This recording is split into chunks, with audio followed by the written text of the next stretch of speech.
परत आता सामाजिक माध्यमावर ट्रोलर्सचे काही प्रकार आहेत, ज्याच्यामध्ये धर्मांध स्वरूपाचे काही ट्रोलर असतात की ते धार्मिक विषयांवर तुम्ही काटेकोर आणि नेमकेपणाने बोललं की ते तुटून पडतात.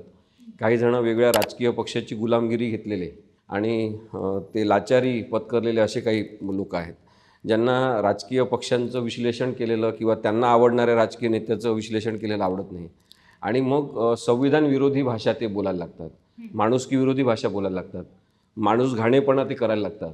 एखाद्या विशिष्ट माणसाने काहीतरी बोललं की ते चुकीचंच असेल असा समज करून ते वागत असतात.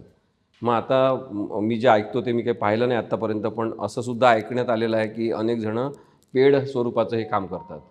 म्हणजे भारतामध्ये एवढे रिकामपण आहे का, की रिकामटेकड्या लोकांची संख्या इतकी वाढली आहे का की चाराने बाराण्यासाठी ते अशा प्रकारे दुसऱ्यांना काहीतरी म्हणतात, टोचून बोलतात.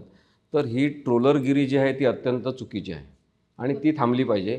निंदक असले पाहिजे, परंतु त्यांचा दर्जा भाषेचा आणि सांगण्याची पद्धत याच्यावर त्यांनीसुद्धा काम करायला पाहिजे.